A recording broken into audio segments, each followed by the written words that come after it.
오늘 주신 본문의 말씀 가지고 구하는 것이 아니라 좋은 것을 주신다. 구하는 것이 아니라 좋은 것을 주신다라는 제목으로 하나님의 말씀을 증거하도록 하겠습니다. 한 달 동안 성령의 역사와 은혜를 흠모하고 사모해야 함을 말씀 전하고 있습니다.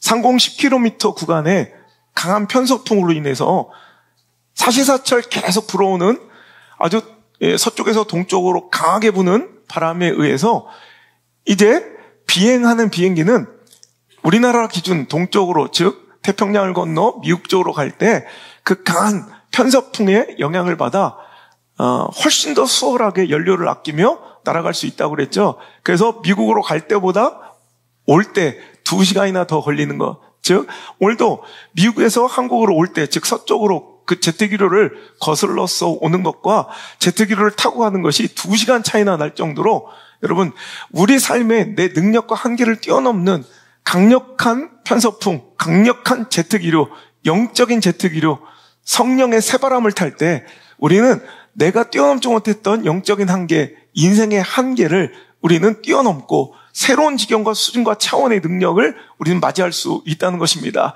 성령의 새바람을 타시길 바랍니다. 영적 제트기를 만나 정말 내가 날아올 수 없는 그 지경까지 창공으로 날아올라 비상하는 멋진 능력의 인생 살아가시길 주 이름으로 축원합니다. 어떻게 그 성령이 우리에게 임하시는가에 대해서 살피고 있었습니다. 그죠? 우리가 고넬료 모여서 함께 하나님의 말씀을 겸손하게 듣는 자, 하나님의 말씀을 간절히 들을 때 성령이 그들에게 임하였다 했습니다. 사도행전 10장이죠. 또 사도행전 2장에 그들이 회개하며 눈물로 참여할 때, 오늘도 그러니까 말씀 앞에 두려움으로 경외함으로 설 때 오늘도 하나님은 성령을 주시고 그 말씀에 깨어져 마음이 찔린 자들이 회복하고 자복할 때 회개하는 자들에게 성령이 선물로 주어진다 말씀을 전했죠. 자, 오늘 세 번째, 성령은 어떤 자들에게 오느냐? 간절히 청하고 구하는 자에게, 간절히 기도한 자에게 성령은 우리에게 선물로 주어진다라는 것이죠. 자, 오늘 말씀은 그냥 간단하게 두 주제입니다. 간절한 기도의 능력, 그리고 우리가 간절히 기도할 때 하나님께서 우리에게 그 기도를 응답하여 주신다. 두 번째, 우리가 간절히 기도하는 것, 하나님께 구하는 것이 아니라 하나님께서 우리에게 좋은 것을 주시는 분이다. 자, 이 주제로 하나님의 말씀을 살피도록 하겠습니다. 우리 너무나도 잘 알고 있는 말씀이죠. 구하라, 그러면 받을 것이요. 찾으라, 그러면 찾게 될 것이요. 두드려라, 두드린 자에게 열릴 것이다. 여러분, 이게 기도의 능력이라는 거예요. 그래서 하나님께서는 정말 간절히 포기하지 말고 오늘도 하나님께 구하기를 우리에게 부탁하고 가르치고 계시다는 거예요. 자, 오늘 말씀을 보면, 자, 우리가 잘 알고 있는 구하라, 찾으라, 두드리라 그 말씀 전에 이런 내용의 말씀이 또 첨언되어 있다는 거죠. 한 에피소드가 나오는데요. 비유가 나오는데 한 친구가 한밤중에 찾아와서 문을 두드리며 급하게 손님이 와서 그러는데 내가 먹일 것이 없으니 나에게 떡 3덩이 좀 빌려다오. 이미 문을 닫고 잠자리에 들었던 이 친구는 정말 너무 거추장스럽고 힘든 일이에요. 그래서 미안하다. 내가 지금 이미 다 문 닫고 애들은 다 잠들었다. 그런데 그 친구가 계속 문을 두드리니까 어떻게 됐다는 거예요?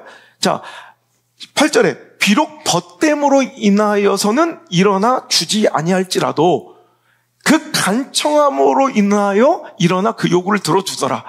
그러니까 오늘 여러분, 이 간절의 능력, 간절함의 능력은요, 관계의 친밀함보다 더 능력이 있다는 거예요. 그러니까 관계가 친밀하면 주기가 더 쉽겠죠. 친한 사람에게 주기가 쉽겠죠. 그런데 이 친함, 관계의 친밀함을 뛰어넘는 능력은 간절함이 있다는 거예요. 오늘도 벗됨으로 내가 친해서는 못 주네. 친한 우리 관계로는 못 줬는데 계속 두드리니까 주지 않느냐라는 거예요. 또 하나님께서는 누가복음 18장에 또 이런 비유를 우리에게 가르쳐 주셨어요. 자, 하나님을 전혀 두려워하지 않는, 하나님을, 사람을 무시하는 아주 불의한 재판관이 있었대요. 근데 그 도시에 과부가 있어서 자주, 종종 계속해서 그에게 원한을 풀어달라, 간청하라 온다는 거죠. 근데 그가 계속 얼마 동안 듣지 않다가 계속 찾아온 그 여자 때문에 속으로 생각하기를, 야, 내가 하나님을 두려워하지 않고 사람을 무시하나 이 과부가 나를 계속 번거롭게 함으로 내가 그 원한을 풀어주지 않으면 계속해서 그가 나를 귀찮게 하겠구나. 그러면서 그 원한을 풀어주더라는 거예요. 그러면서 자, 예수님 말씀이요. 누가복음 18장 6절. 주께서 또 이르시되 불의한 재판장이 말한 것을 들으라. 7절 시작. 하물며 하나님께서 그 밤낮 부르짖는 택하신 자들의 원한을 풀어주지 아니하시겠느냐. 그들에게 오래 참으시겠느냐. 자, 저렇게 불의하고 인격 없고 정의롭지 못한 불공정한 사람도 번거로움 때문에 귀찮아서라도 간절히 청하는 자의 소원을 들어주는데, 하물며 의로우신 공명정대하신 심판관 되신 우리 하나님께서 사랑하는 택하신 자의 밤낮 부르짖는 그 요청을 들어주시지 않겠느냐. 자, 이 비유는 왜 나왔는지가 1절에 기록되어 있습니다. 이 비유의 그 핵심 교훈은 뭐냐? 1절 시작. 예수께서 그들에게 항상 기도하고 낙심하지 말아야 할 것을,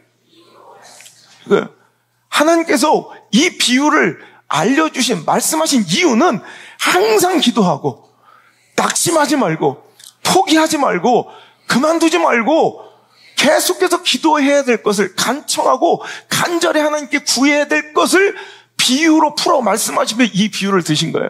자, 오늘도 이 간절함은요, 의롭고 선하고 정의로운 것을 능가하는 힘이 있다는 거예요. 여러분, 어떤 사람의 원한을 풀어줄 때 공의롭고 정대하고 의로운 사람이면 더 그 문제를 풀어주겠죠.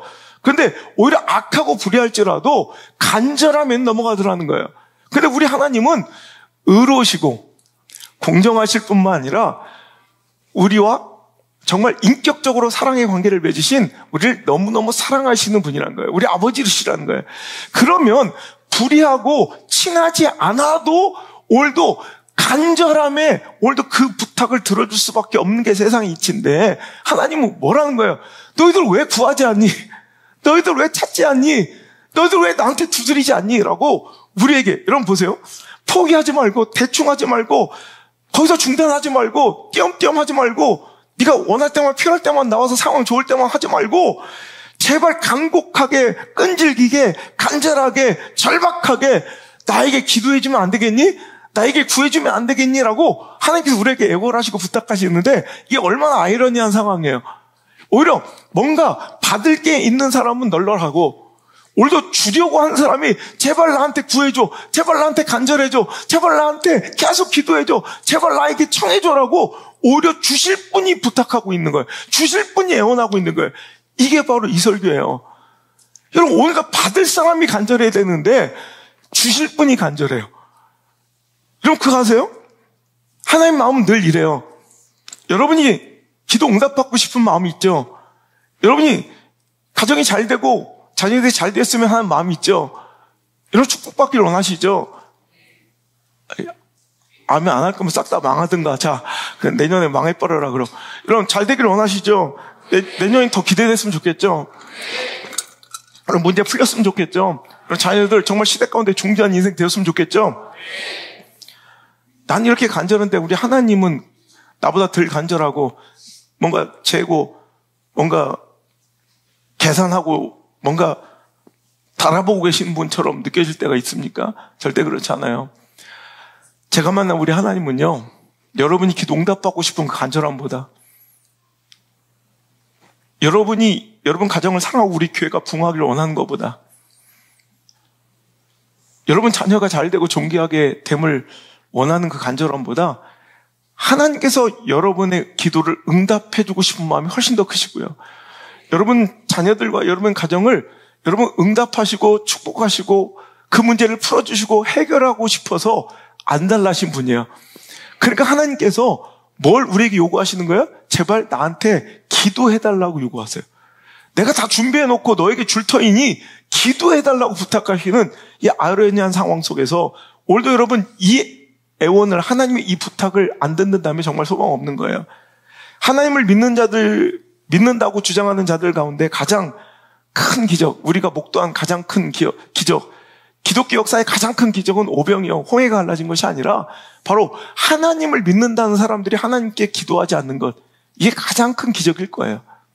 하나님을 믿는데, 그 전지전능함과 위대하심을 믿는데 그렇게 노래하고 오늘도 예배하는데 그분께 기도하지 않는다는 것, 이것만큼 더 큰 기적은 없다는 거예요. 여러분 하나님을 믿습니까? 여러분 기도하셔야 돼요. 불의한 재판관도 간절히 청하는 그 간절함에 그 기도를 들어주고, 여러분 정말 친하지 않은 그 관계 친밀함으로는 거절할 수 있는데 번거로움에 간청에 그 부탁을 들어주는 것처럼 여러분 여러분도 정말 하나님께 간절히 구하고 청해서 그 하나님 준비하고 예배하신 그 축복을 받아 누리는 게 하나님의 뜻이라는 거예요. 여러분 간절해라 기도해라 이건 제가 보니까 백날 설교도 필요 없더라고. 안 돼. 이 간절함이 능력이라는 걸 우리가 인정하는데 이 간절함은 어떨 때 소유되는가 보니까요 2가지가 있어야 될 것 같아요. 내가 기도하는 그 대상, 정말 내가 갖고 기도하는 그 문제, 그 대상의 소중함과 그 상대에 대한 확신이 있어야 돼요. 자, 이거 간절함이 어디서 나오는가? 우리가 막 간절한 사람 있죠? 어떤 사람은 그냥 와서 삐걱삐걱 그냥 와서 출석 도장 찍고 나가는 사람도 있지만 지은처럼 간절히 기도하는 애들 있죠? 그 뭐가 다른가 했더니 정말 내가 구하고 있는 그 대상에 대한 그 소중함이 있어야 간절해져요. 또 하나, 그 주실 분에 대한 확신이 있어야 간절해져요. 여러분 그렇잖아요. 그러니까 내가 정말 필요한 게 있어야 돼. 정말 뭐 이건 받으면 좋고 아니면 말고 이러면 간절하지 않아요. 진짜 있어야 돼. 정말 소중해. 정말 이거 꼭 필요해. 이러면 간절해질 수밖에 없어요. 근데 또 아무리 소중해도 이 사람한테 간절해지지 않을 수 있어. 어떨 때 이 사람이 그걸 나에게 줄 수 있는 능력이 없다고 불신할 때는 이 사람한테 간절할 수가 없는 거예요. 이 2가지가 여러분 딱 맞아떨어지면 간절하지 말래도 간절해. 첫 번째 뭐라고요? 기도한 대상에 대한 소중함, 또 상대에 대한 확신, 그 신뢰가 있어야 돼요. 그러니까 대상이 소중하고 상대가 확신하면 반드시 간절해질 수밖에 없어요. 내가 필요한 것이 정말 소중한데 이걸 반드시 나에게 주실 수 있는 분이야. 그럼 간절함은 당연히 소유되고 당연히 표현되고 당연히 표출될 수밖에 없다는 거예요. 여러분 수르보니게 여인의 기도가 그래요. 마태복음 15장, 마가복음 7장에 기록되어 있는 이 이방 여인, 이 수르보니게 여인의 그 간절함이 어디서 나왔느냐? 자, 첫 번째, 이 대상, 기도의 대상이 너무 간절하고 소중해. 딸이 죽어가니 간절할 수밖에 없어. 딸을 살려주세요. 아주 악독한 귀신에 들려 죽어가는 내 딸을 살려주세요. 이 기도하는 그 요청이 너무 간절해. 그런데 거기다가 그 요청을 들어주실 그 분이 반드시 그것을 해낼 수 있는 능력을 가진 예수님이라고 믿는 거예요. 그 상대가 또 신뢰가 있어. 확신해. 그분이 그것을 해줄 수 있다고 믿어. 그러니까 대상이 소중하고 상대가 확실하니 신뢰하니 여기서 강력한 기도. 여러분 제자들에게 가로막히고 군중들에게 가로막히고 거절당하고 예수님이 그에게 나는 내 자녀들에게 나눠줄 떡을 즉 이방인들에게 개처럼 이방인들 같은 이 개에게 던질 수 없느니라 했더니 이 간절함을 거기서 포기하지 못해요. 아무리 사람들에게 가로막히고 제자들에게 거절당하고 예수님에게 모멸당하는 것 같아도 맞습니다마는 개들도 주인상에서 떨어진 부스러기라도 먹지 않습니까? 그 부스러기라도 주십시오. 간절히 매달릴 때 그가 구원을 얻었습니다. 여러분 이 간절함은 어디서 나오는 거예요? 여러분 너무 소중해. 그리고 그것을 당신이 주실 수 있다고 확신해. 여러분 이 간절함이 없으면 이 2가지가 없으면 당신은 기도가 나올 수가 없어요. 왜 내가 간절하지 못한지, 내가 왜 하나님께 엎드리지 못하는지 한번 이유를 찾아보세요. 둘 중에 하나예요. 소중하지 않든가 아니면 그 대상에 대한 하나님께 대한 그 상대에 대한 신뢰가 없던가 믿음이 없던가. 여러분 그 2가지가 있다면 기도하지 말래도 몰려와야 돼요. 이건 당연한 거예요. 오늘 여러분 하나님께서는 사랑하는 백성들에게 제발 나에게 간절해다오. 제발 구하고 찾고 두드려다오. 내가 너에게 좋은 것을 주려고 준비하고 있단다라고 청하시면서 마치 열쇠를 앞에 주시고 이 문만 열어다오. 여기에 축복, 네가 기다리는 은혜, 응답, 역점, 그 모든 것들의 문제 해결이 다 여기 있다고 열쇠까지 쥐어주시는데 우리는 그것을 열지 않는 참혹하고 처절한 상태 가운데 있지 않는가. 전 여러분 2024년 마무리하면서 새로운 한 해 우리가 뭘 기대해야 할 것인가. 제가 여러분 우리 특별 새벽 기도는 금요일로 끝났지만 저는 토요일 새벽에 밤새도록, 정말 밤새도록 제가 이제 마무리 기도하면서 혼자서 이제 저의 마지막 그 기대 특세는 저는 그때까지 이어진 거예요. 그때 저는 아무것도 구하지고 딱 하나님 저에게 성령을 부어주세요. 더 충만하게 해주세요. 그리고 우리 성도들에게 정말 하나님 그 소중한 거, 하나님 우리에게 주시고자 하는 그 소중한 것을 구할 수 있는 정말 그 믿음을 좀 허락해달라고. 내 마음에 마치 체한 것처럼 더 걸려있는 성도들 가정들이 있어요. 하나님 저 가정들 제발 하나님에 대한 신뢰, 정말 소중한 믿음의 가치를 알고 매달려 하나님께 간절히 부복하여 엎드려 그 상에서 떨어진 부스러기 은혜라도 간청할 수 있는 그 믿음이 제발 있게 해주세요. 주실 하나님이 간절하고 오히려 그것을 정말 이루기를 원하는 목회자가 간절한데 정작 본인은 간절하지 않는 이 처참한 상황 가운데 어찌할꼬 그 가정과 자녀와 또 그 내일을 생각하면 어떤 데 불안하고 엄습해오는 그 아픔이 우린 지금 당장 맞닥뜨린 문제와 어려움이 있어야 엎드리지만 여러분 성령님은 우리가 구할 바를 알지 못할 때 우리를 위해서 애처롭게 대신해서 기도해 주신 분이에요. 하나님께서 이 마음을 주시고 기도하라 할 때는 기도해야 된다는 거예요. 여러분 간절하지 않습니까? 여러분 간절할 때 능력이 생겨요. 정말 소중하고 내가 이걸 기필코 해야겠다는 그 마음이 있어야 돼요. 하나님께서 오늘 그것을 이제 성령이라 말씀하시는데, 자 보세요. 구하라 그럼 얻을 것이요, 찾으라 찾을 것이요, 두드리면 열릴 것이라 하시면서 너희 중에 아버지 된 자로서 아들이 생선 달라는데 뱀 주는 사람 어디 있겠고 달걀 알을 달라는데 정갈 주는 사람이 어딨겠냐.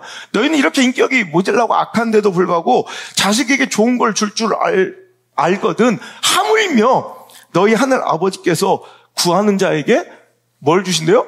성령을 주시지 않겠느냐. 여러분 성령의 필요성을 인지하지 못하니까, 우리가 성령이 좋은 것인 줄 알지 못하니까 구하지 않는 거예요. 하지만 여러분 성령이 있어도 그만 뭐 있으면 좋고 아니면 그만 이게 아니라 정말 우리 안에 이 시대를 살아낼 수 있는 필수의 여러분 아이템이며 무기이며 정말 우리가 반드시 장착해야 될 영적인 여러분 간절한 제1의 기도의 제목인 것을 여러분 이 말씀을 통해서 좀 깨닫게 되고 실천하게 되는 귀한 역사가 일어나길 주 이름으로 축복합니다. 제가 언제 이렇게 간절해지나 봤더니 정말 소중할 때, 정말 이제 막 맞닥뜨렸을 때, 막 끝에 섰을 때, 그럼 정말 간절해지더라고요. 요즘에 제가 미국 집회 5월달 1차 한 달 동안, 또 9월달 2차 2달 동안 미국 집회 갔다 오면서 스트레스를 많이 받았나 봐. 그리고 또 물도 안 맞았는지, 그때부터 자꾸 작년부터 이렇게 머리가 빠지기 시작하는데, 나중에는 이제 요 앞부분이 다 빠져가지고요, 이제 흑채를 뿌려야 될 정도로 완전히 그래서 실은 지지난주가 더 이상은 이제 안 되겠다고 모발 이식을 해야 될 정도가 돼가지고 여기가 완전히 홍 다 빠졌어. 너무 비참한 거야. 그런데 모발 이식을 이제 예정을 해놓고, 돈도 돈이지만, 이 모발 이식이 쉬운 게 아니다. 돈만 있으면 되는 게 아니라 하고 나서 엄청난 제약들이 있더라고요. 비절개를 하더라도 굉장히 휴유증이나 또 제가 이렇게 사역하는데 지금 제가 이 연말연시 얼마나 바쁘고 또 집회가 많아요. 근데 그 외부 활동을 되게 제약을 많이 받더라고요. 그래서 너무 힘든 거야. 그래서 안 되겠다. 제가 옛날에 모발 약을 먹어도 이제 약도 듣지 않고 한번 중단했던 것 때문에 그다음부터 머리가 빠지기 시작하는데 아무리 먹어도 되는 거예요. 그래서 이거 어떡할꼬. 원래 여러분 특별 새벽기도 못할 뻔한 거예요. 원래 모발 이식하면 이제 퉁퉁 부어가지고 누워 있어야 될 그 시즌에, 그래서 안 되겠다. 그때부터 똑같은 약을 먹는데 약이 안 받아요. 그러니까 병원에서도 이제 약이 안 받는 것 같습니다 그러더라고. 근데 그때부터 믿음을 가지고, 하나님 약을 먹을 때 제가 영양제가 이만큼씩 먹거든. 근데 그걸 다 제껴놓고 이 약은 꼭 따로 별도로 구별하라. 그래서 다른 약은 먹고 이 약은 꼭 따로 떼서 그냥 옛날에 같이 털어놓고 먹었는데 요즘에는 딱 이 약을 빼놓고 이제 소중하게 딱 앞에 하나를 두고 기도를 해요. 하나님, 머리가 나게 해주세요. 그 집사람이 웃어 죽겠다는 거예요. 옆에서 맨날 이렇게 기도를 하고 2달쯤 그렇게 기도를 하고 먹었는데 난리가 갑자기 막 머리가 지금 확 나는 거예요. 그래서 지금 방송국에서도 처음에는 이제 지난번 촬영할 때만 해도 목사님 이제 안 되겠다고 막 모발 이식을 해야 된다고 그랬는데 이번에 무슨 일이 일어난 거냐. 또 제 머리를 20년 동안 만지고 있는 우리 샤이니 미용실 우리 원장님이 우리 영자 집사가 그러는 거예요. 목사님 도대체 무슨 일이 일어난 거냐고. 머리가 갑자기 수북해졌다고. 또 집사님들 중에 목사님 지금 머리가 많이 나서 무슨 일이라고 물어보시는 분 많아요. 내가 마지막 주에 그 비밀이 발표된다고 그랬죠. 약을 먹어도 기도하고 먹어요. 제가 진짜 2달 동안 간절히 기도를 하고 먹었어요. 진짜 하나 먹을 때마다 똑같은 약이에요. 뭐 다른 걸 쓰는 것도 없는데 똑같은 약을 먹는데도 진짜 소중한 거예요. 머리를 심을 걸 생각하니까 머리 막 다 빠지죠. 막 너무 눈물이 나는 거야. 근데 갑자기 머리가 이유도 없이 막 나기 시작하는데 여러분 이거예요. 간절하면 똑같은 약을 먹어도 능력이 임하더라. 우리 안드레가요. 지금 이제 미국에서 다른 이제 진짜 학교로 이제 트랜스퍼 하기 위해서 계속 이제 토플 점수를 요구하는 그 좋은 명문대일수록 높은 수준의 토플 점수를 요구를 하는데 거기서 1점, 2점 차이로 계속 이제 떨어지는 거예요.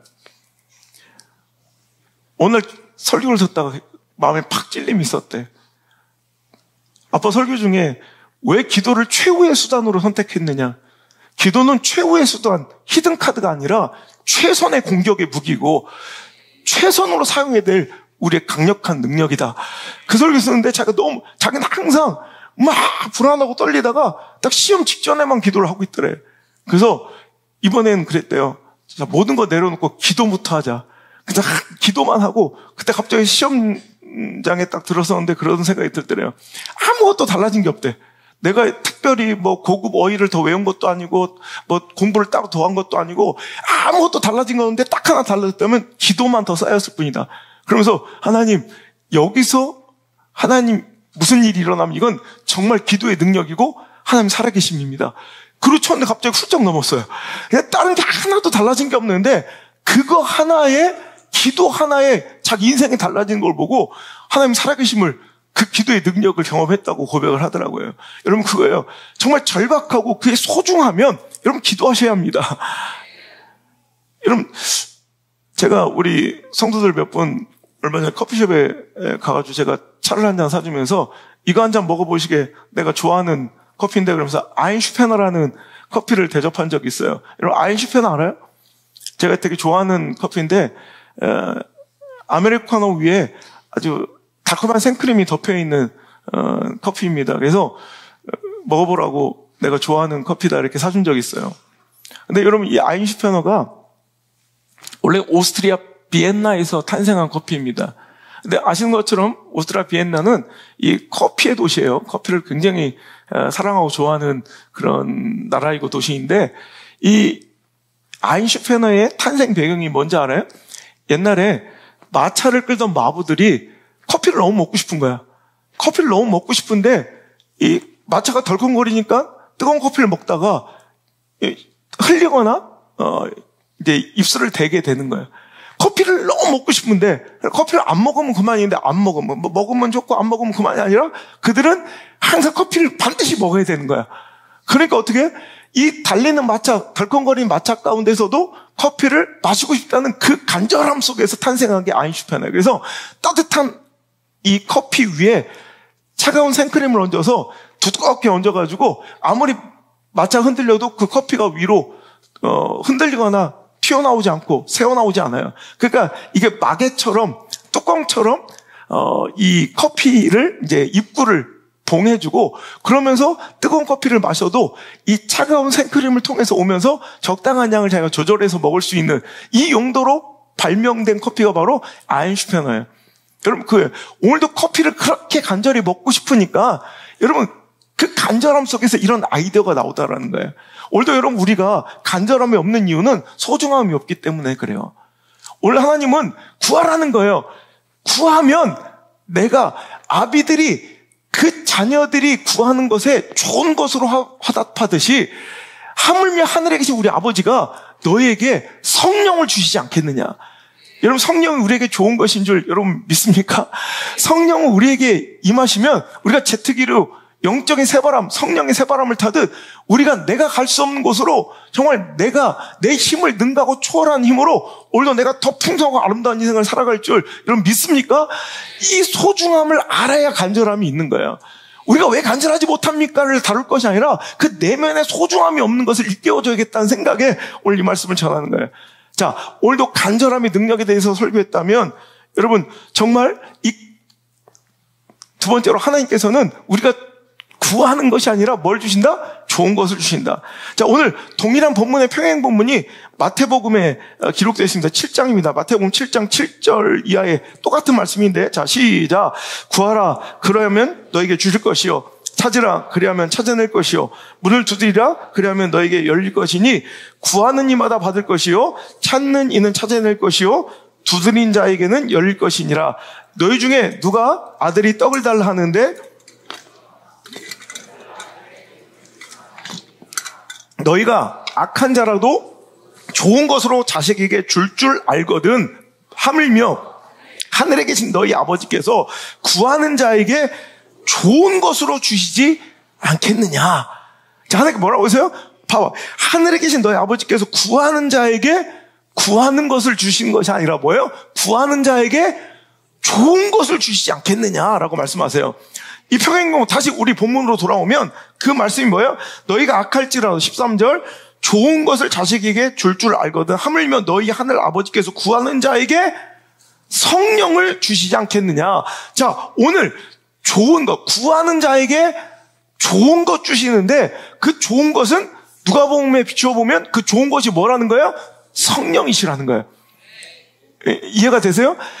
하나님 우리가 구하는 그 허접한 수준의 기도를 응답해 주신 것이 아니라 우리가 구하는 차원의 응답으로 우리를 만족시키는 분이 아니라 하나님 우리가 구할 때 우리가 구할 수 없는 수준 너머의 그 차원 이상의 좋은 것으로 답하시는데 그 답이 바로 성령이시라는 거예요.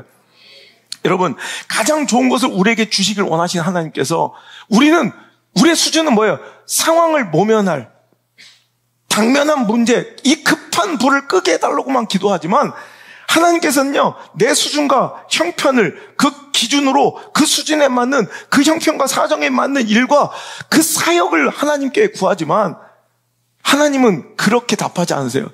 우리는 그냥 요 문제만 당장 해결해주고 오늘 이 어려움만 모면하고 당장 급한 불만 끄게 해달라고 기도해요. 왜? 우리의 수준이 그러니까. 하나님, 내 형편이 이러니 이 형편에 맞는 신앙생활 열어달라고. 내 처지가 이러니 내 처지에 맞는 이 수준의 오늘도 사역과 순종을 허락해달라고 기도를 하지만 하나님은 그 대답에 우리의 요구대로 응답하지 않으세요. 우리는 당면한 과제와 급한 불을 끄고 그 문제만 그냥 모면하고 해결하고 피할 길을 찾지만 하나님께서는 내 상황, 그 처지, 그 형편의 열악함을 능히 이기고도 남을 만한 능력을 주시는 거예요.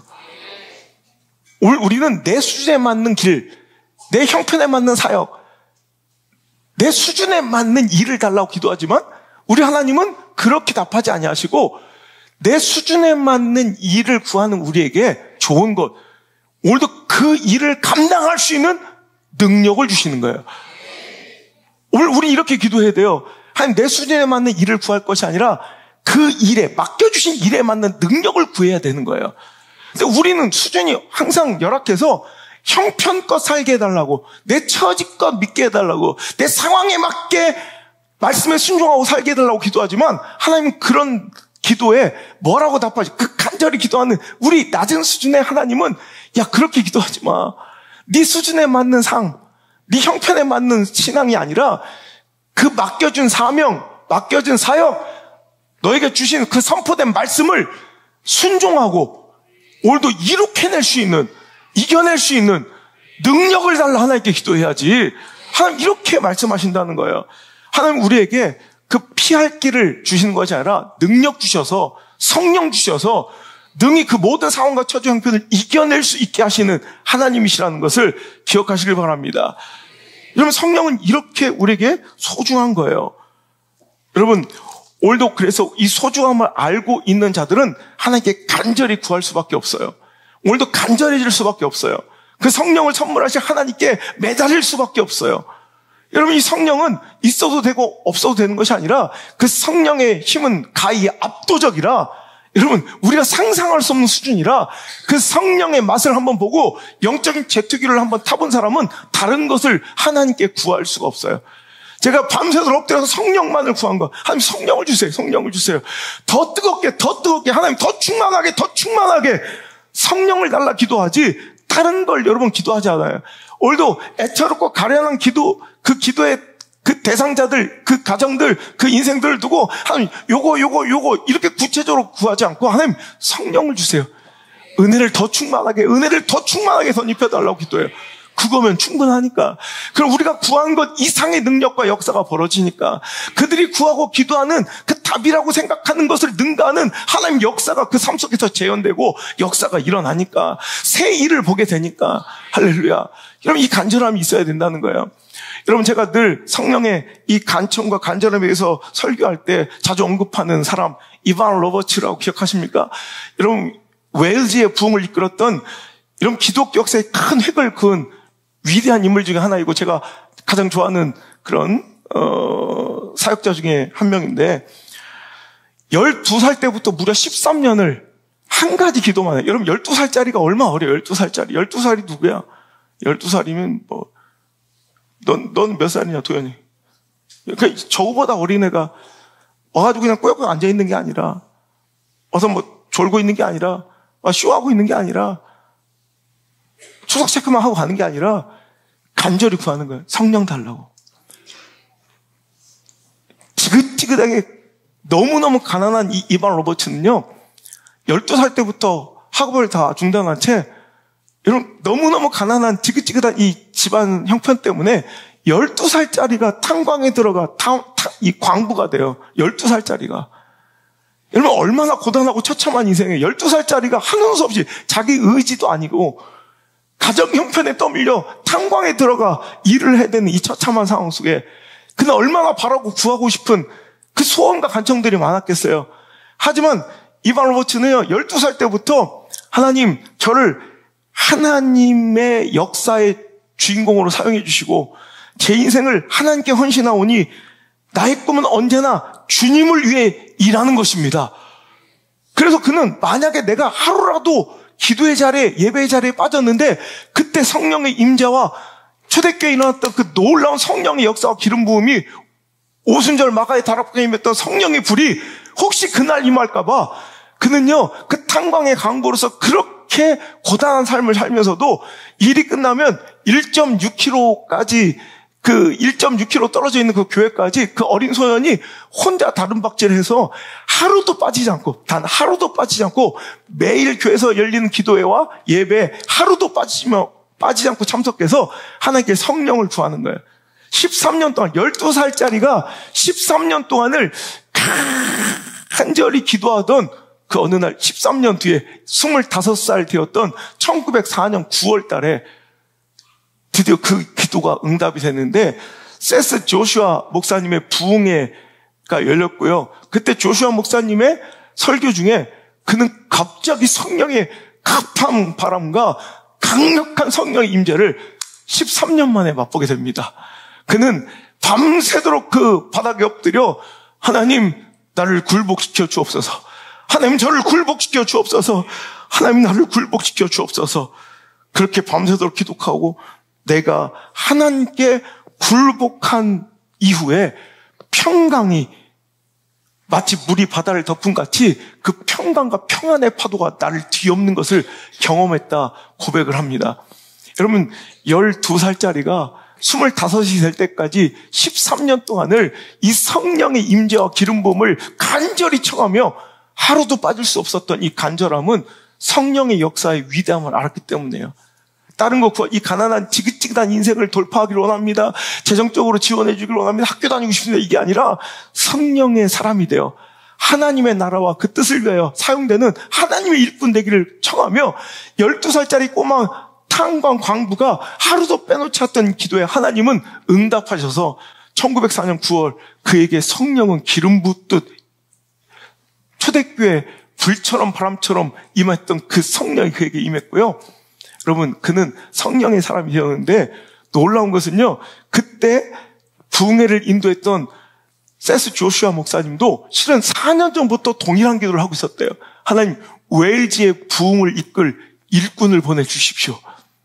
그러면서 그가 엘리사가 쟁기를 잡다가 하나님의 일꾼이 된 것처럼, 하나님, 알량한 지식으로 고상한 척하고 잘난 척하고 우쭐대는 지식인들 말고 저 탄광의 광부 중에, 저 쟁기를 잡은 농부 중에 하나님의 일에 쓰임받을 웨일즈를, 이 시대를 살릴 하나님의 성령의 사람을 보내주십시오.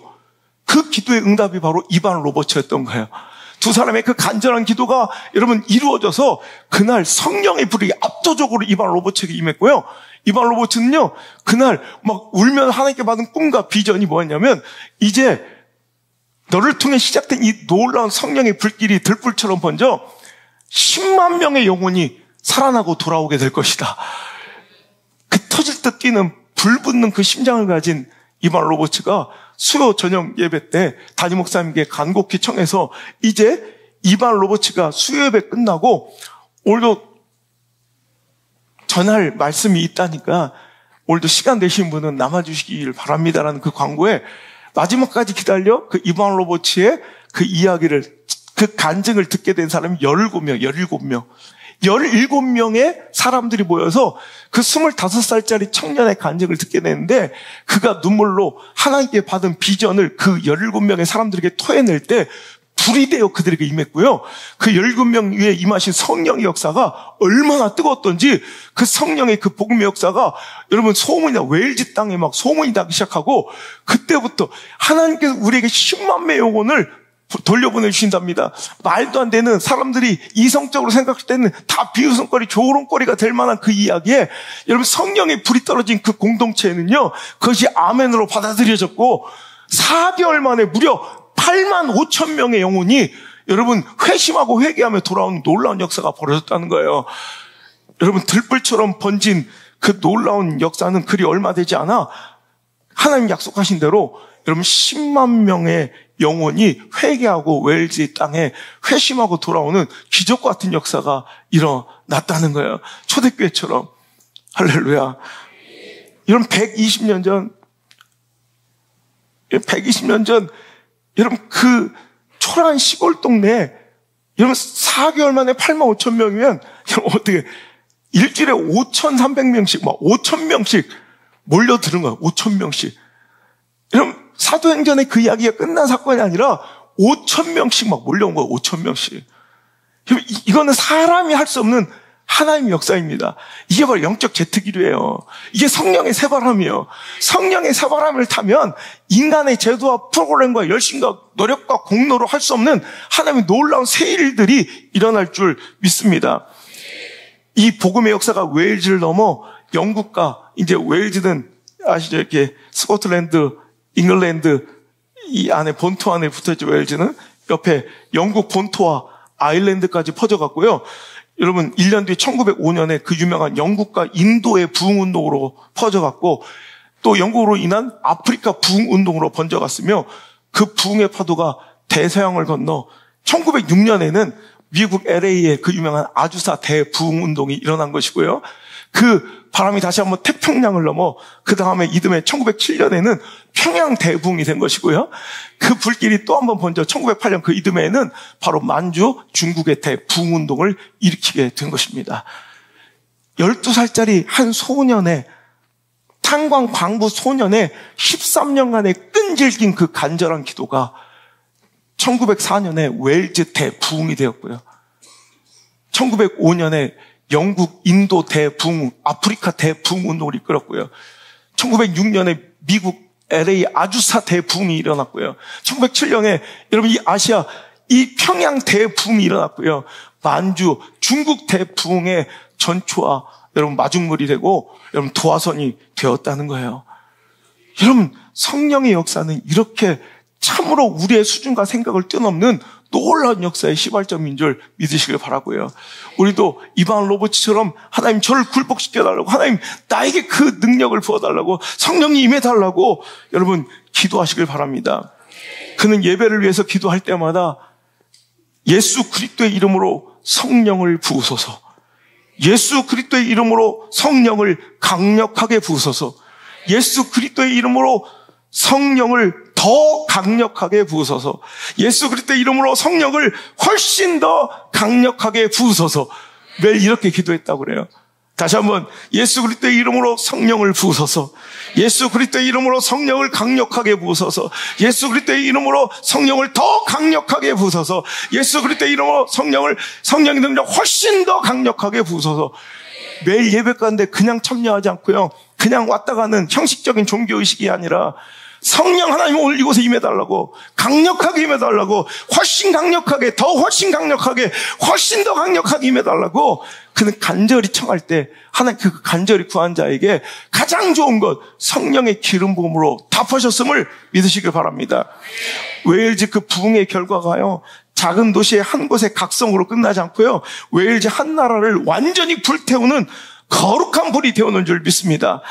욕설이 사라지고 술집에 손님이 끊겨버렸고요, 도박장의 문이 닫히기 시작했고요, 신용을 잃고 신뢰를 잃어버리고 오랫동안 쌓였던 채무가 청산되기 시작했고요, 파벌주의가 사라지고 전통주의가 사라지고 갈등이 봉합되기 시작했고요, 가정예배가 회복되고요, 성경 읽고 공부하는 사람들이 늘어났고요, 크리스마스 이브에 에버데어 시 거리에서 술 취한 사람을 한 명도 찾아볼 수 없었고요, 여러분 당일 감옥에 갇혀있는 죄수가 단 한 명도 없는 기적이 일어났습니다.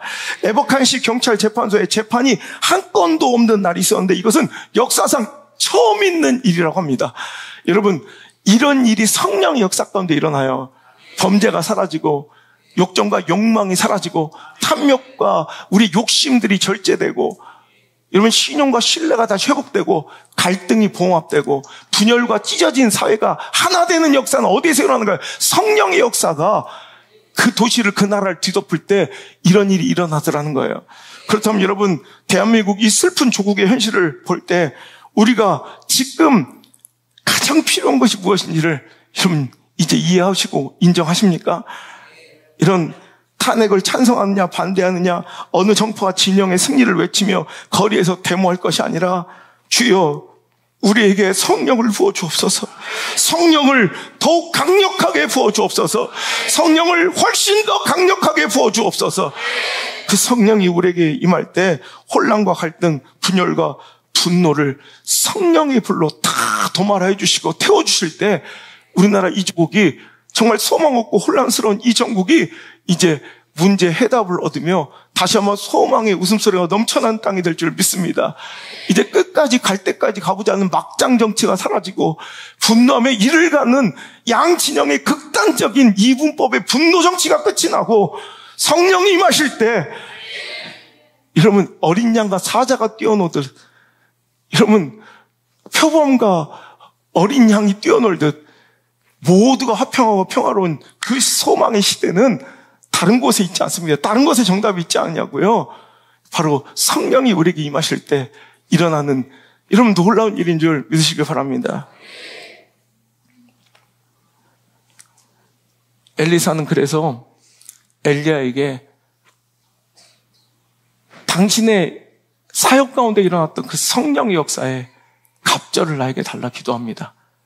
엘리야의 시대도 아합으로 인해 참혹했지만 이제 엘리사가 마주 대할 할 시대에는 더욱더 어렵고 참혹하고 정말 더욱더 혼란스럽게, 이 어렵고 힘든 혼란스러운 시기를 비껴가게 해달라, 피하게 해달라 기도하지 않고 엘리사는 당신의 성령의 영감을 갑절이나 더해달라고. 왜? 갑절이나 어려워진 혼탁한 이 시대를 이길 수 있는 힘은 성령의 갑절의 역사예요. 오늘도 여러분 우리는요, 어떠한 시대, 어떠한 형편의 모습이 나에게 찾아와 달라고, 우리나라 이 역사에 이런 시대가 오게 달라고 기도할 것이 아니라 어떤 시대가 오든 그것을 능가하고 이길 수 있는 힘을 달라, 은혜를 달라, 성령의 역사를 달라 기도해야 될 줄 믿으시기 바랍니다. 열왕기하 2장 9절, 엘리야가 엘리사에게 이르되 나를 내게서 데려감을 당하기 전에 내가 내게 어떻게 할지를 구하라. 엘리사가 이르되 당신의 성령이 하시는 역사가 갑절이나 내게 있게 하소서.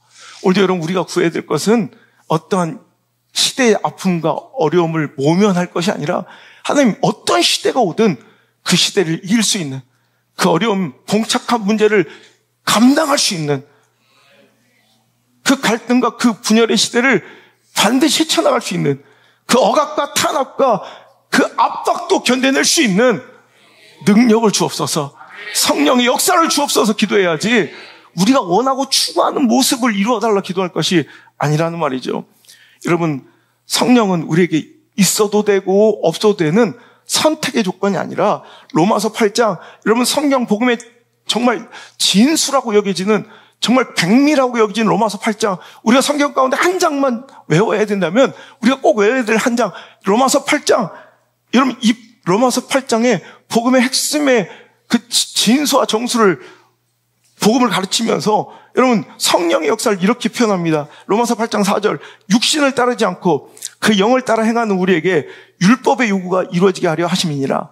육신을 따르는 자는 육신의 일을, 하지만 영을 따르는 자는 영의 일을 생각하나니 육신의 생각은 사망이요 영의 생각은 평안이요 생명이니라. 아멘.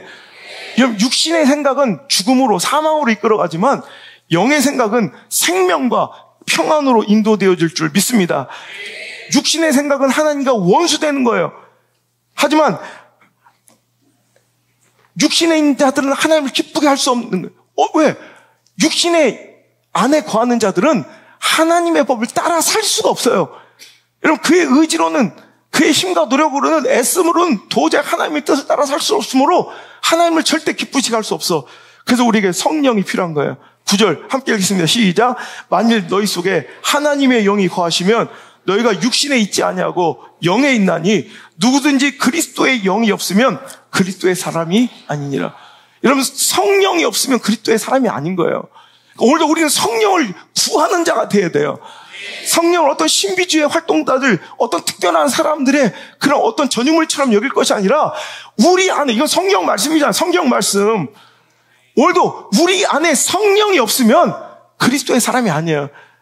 내 인격, 배움과 관계, 참을성, 인내, 이 허접한 수준으로 어느 정도 타다가 여러분 충만한 영적인 일로 시작됐지만 육적인 것으로 마치게 되는 그 결말을 우리가 맞이하게 되고, 여러분 막을 수 없다는 거예요. 하지만 성령이 우리에게 임하시면 우리 하나님을 기쁘시게 하고 사망과 죽음이 아닌 오히려 평강과 생명의 길로 나아가게 된다는 것입니다. 11절, 예수를 죽은 자 가운데 살리신 이의 영이 너희 가운데 거하시면 그리스도 예수를 죽은 자 가운데서 살리신 이가 너희 안에 거하시는 그 영으로 말미암아 너희 죽을 몸도 살리시니라. 이런 성령의 가장 강력한 역사의 특징이 뭐냐면 살리는 데 있는 거예요. 회복시키는 데 있는 거예요. 세우는 데 있는 거예요. 여러분, 그래서 성령은 너무너무 존귀하고 아름다운 영이에요. 여러분, 하나님의 마음을 우리에게 전달하는 영이 누구냐? 바로 성령님이세요. 우리가 기대라는 주제로 우리가 말씀을 일주일 동안 특별 새벽을 통해서 살펴봤잖아요. 하나님께서 우리에게 이사야서 43장 18절, 너희는 이전 일을 기억하지 말며 옛날 일을 생각하지 말라. 옛날에 발목 잡혀 지난날에 실수와 실패에 걸려 넘어져 족쇄에 차여 오늘도 전진하지 못하고 포기하고 절망하고 낙심하는 자들에게 하나님께서는, 하나님의 마음은 이렇다는 거예요. 이전 일을 기억하지 말고 옛날 일을 생각하지 말라. 보라, 내가 새 일을 행하리니 이제 나타날 것이라. 너희가 그것을 알지 못하느냐? 반드시 내가 광야에 길을 낼 것이며 너희 사막 같은 초라한 너희의 삶의 현실 가운데 생명수가 흘러넘치는 강을 낼 것이다. 이게 바로 하나님 마음이에요. 포기하지 말라는 거예요. 절망하지 말라는 거예요. 낙심하지 말라는 거예요. 그래서 하나님의 마음은 뭐예요? 왜? 하나님은 우리의 그 과거의 수치스러운 일들과 그 죄악된 삶을 다 잊게 해주시고 새 일을 우리 가운데 행하시며 사막과 같은 초라함에 그 형편없는 광야 같은 나의 인생의 그 적막함 속에서도 길을 내시고 강을 뚫어내셔서라도 나를 살리시고 회복하시고 일으켜 세우시길 원하는가? 그 이유는 1절에 나와 있습니다. 야곱아, 너를 창조하신 여호와께서 지금 말씀하시느니라. 이스라엘아, 너를 지으신 이가 말씀하시니라. 너는 두려워하지 말라. 내가 너를 구속하였고 내가 너를 지명하여 불렀나니 너는 내 것이라. 우리는 하나님의 소유고 하나님의 택하신 백성이기에 하나님께서 지명하여 특별히 불러서 나를 택하셨기 때문에, 하나님 것이기 때문에 우리는 그 처절한 실패와 실수 가운데서도, 범죄함과 넘어짐 가운데서도 새 일을 기억하며 하나님의 회복을 기억하며 역전을 기억하며 반전의 드라마를 기억하며 우린 기대하고 살 수 있다는 거예요. 내가 물 가운데로 지날 때 내가 너와 함께 할 것이라. 강을 건널 때 물이 너를 침몰하지 못할 것이며 내가 불 가운데로 지날 때 타지도 아니할 것이요 불꽃이 너를 사르지도 못할 것이다. 여러분, 이게 바로 하나님이 당신을 향한 뜻이에요. 이게 하나님 마음이에요. 그런데 이 하나님의 마음을 우리에게 전달하시는 그 통로가 바로 성령님이신 것입니다. 우리가요, 세상 육에 거하면 죽음과 사망으로 이끌어져요. 절망하고 낙심하고 포기하고 중단하고 자책하고 원망하고 분노하고 혈기하고 포기하고 자살하고, 이게 바로 마귀에게 속는 거예요. 여러분, 우리가 육적인 것에 속하면 자꾸 육의 생각만을 해요. 육적인 것에 속해 있는 사람은 육의 생각만 해서 포기하고 끝내버리고 절망하고 이제는 자책하고, 이런 가룟 여자처럼 스스로 목을 메어 여러분 끝내는 것이 좋은 것이냐 착각할 때, 여러분 하나님이 하신 일은 하나님의 진짜 마음을 전하시는 거예요. 여러분 속지 말라는 거, 하나님의 음성과 그 약속과 나를 향한 기대를 전하시는 영이 바로 성령님이신 줄 믿으시길 바랍니다. 에스겔서 11장 19절 말씀 함께 읽어볼게요. 에스겔서 11장 19절 시작. 내가 그들에게 한 마음을 주고 그 속에 새 영을 주며 그 몸에서 돌 같은 마음을 제거하고 살처럼 내 율례를 따르며 내 규례를 지켜 행하게 하리니 그들은 내 백성이 되고 나는 그들의 하나님이 되리라. 할렐루야. 자, 보세요. 다시 한번. 내가 그들에게 한 마음을 준대요. 그리고 무슨 영을? 새 영, 성령을 허락하시자 어떤 일이 벌어져요? 돌같이 단단하게 굳어져 버린 마음이 제거되고 마치 새살처럼 부드러운 마음이 회복된다는 거예요. 이게 바로 성령이 하신 일이에요. 완악하고 강포하고 강팍하고 낙심하고 절망하고 분노와 혈기로 가득 차 있던 내 마음이 성령이 들어올 때 새살처럼 부드러워져서 하나님 마음을 알기에, 나를 향한 하나님의 기대를 알기에, 하나님 나를 향한 그 뜻을 알기에 오늘도 우리는 다시 새로워질 수 있다는 거예요. 여러분, 돌같이 강팍하게 굳은 마음, 굳어질 대로 굳어져 소망이 없어 보이는 여러분 완악한 내 마음을 볼 때가 있어요. 제가 어릴 때 국민학교 때 찰흙 만들기 수업을 했거든요. 문방구 앞에서 사온 찰흙으로 거북선도 만들고 토끼도 만들고, 제일 실력 없고 만들 거 없는 애들은 둥글게 2개 붙여 눈사람이라고 만들고 막 이렇게 만들다가 한참 만들고 있다가 점심시간이 되어가지고 그걸 던져놓고 그냥 운동장에서 뛰어놓고 공 차느라고 정신없이 내팽개친 내 손을 떠난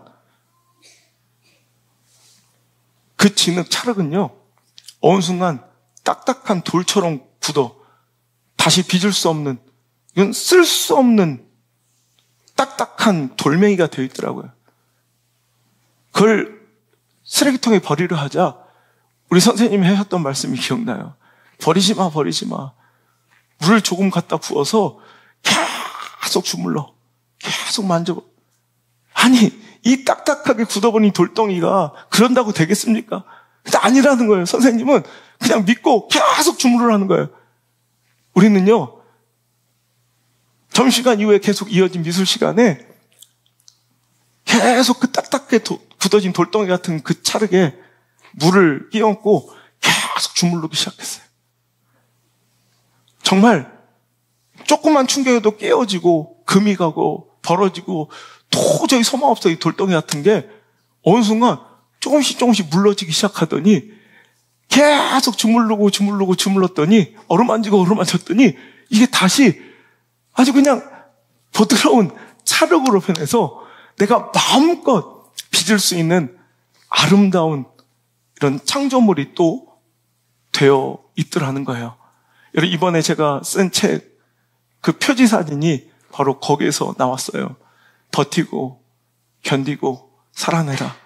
여러분, 토기장의 손에 의해 빚어지고 있는 저 진흙이 그 이전에 돌처럼 굳어져서 사람들에게 쓸모없다 버려진 우리들의 인생과 너무나도 닮아 있었는데, 하나님은 그것을 절대로 포기하지 아니하시고 돌 같은 내 마음을 어루만지시고 십자가의 그 사랑을 떠나서 무너지고 무뎌지고 강팍하고 완악해진 내 마음을 계속 빚으시고 만지셔서 다시 새 살처럼 부드럽게 만드시고 다시 당신의 손에 붙들린 진흙으로 다시 아름답고 쓸모있고 존귀한 그릇들로 빚어가시는 토기장의 하나님, 그분은요 재활의 전문가시고요, 회복의 전문가시고요, 갱생의 전문가시고요, 역전과 반전이 주특기신 분입니다. 우리가 그분의 손 안에 있는 한은 우리는 걱정할 필요가, 포기할 필요가, 낙심할 필요가, 절망할 필요가 없다는 말입니다. 세상에서 아무리 나의 모습이 초라하고 볼품없어도 우리 하나님의 눈에는요, 이사야서 43장 4절의 말씀처럼 내가 내 눈에는 참 보배롭고 존귀하다. 아까 제가 나누었던 그 상장의 제목처럼 내 눈에는 네가 제일 멋져. 내 눈에는 네가 제일 이뻐. 세상에서는 뭐 초라하고 버려지고 소망 없어 보여도, 딱딱해서 더 이상 쓸모없는 버려질 돌같이 보여도 우리 하나님은요, 내가 가장 존귀하고 보배로운 자다 말씀하고 계세요. 세상은 나에게 자꾸 자격미달을 선포하고 넌 끝났어, 절망을 종용하고 패배를 선언하지만 하나님은 성령님을 통해 하나님 당신의 마음을 우리에게 계속 끊임없이 가르쳐 주세요. 너 끝난 거 아니야.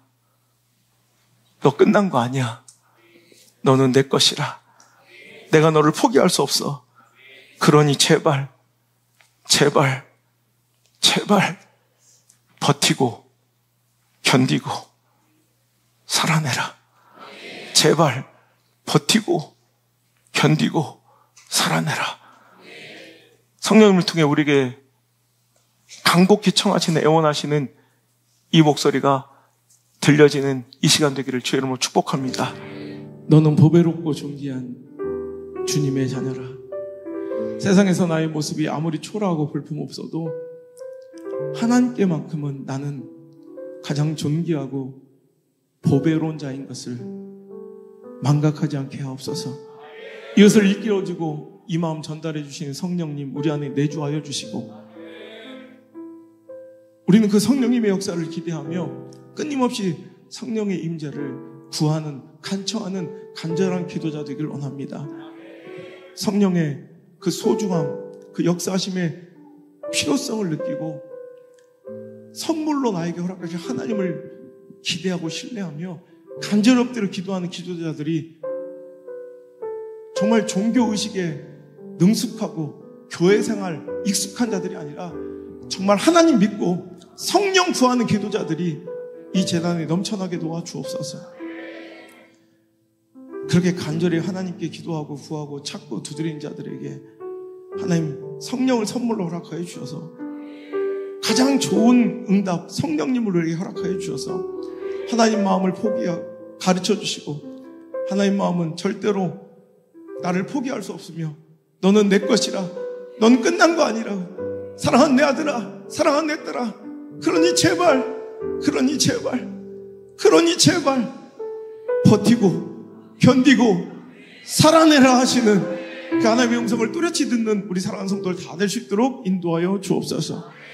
돌 같은 그 딱딱하고 완악하게 강팍하게 굳어진 마음을 끊임없이 어루만져 주시고 다시 나를 아름답고 존귀한 그릇으로 빚어내시는, 쓸만한 그릇으로 빚어내시는 나의 주인 토기장이 되시는 하나님을 신뢰하며 오늘도 내일을 기대합니다. 새로운 한 해를 기대합니다. 주님, 우리 가운데 역사하여 주옵소서. 이제는 우리 주 예수 그리스도의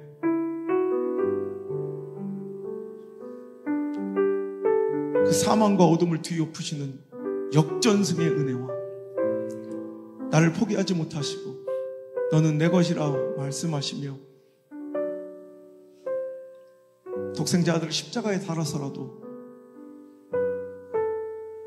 나를 살리시고 기뻐하시는 우리 하나님 아버지의 포기할 수 없는 그 사랑과 나를 고아처럼 이 땅에 내버려 두지 아니하시고 그 초라한 현실의 사막과 그 암울한 광야 속에서도 강을 내시고 길을 내시며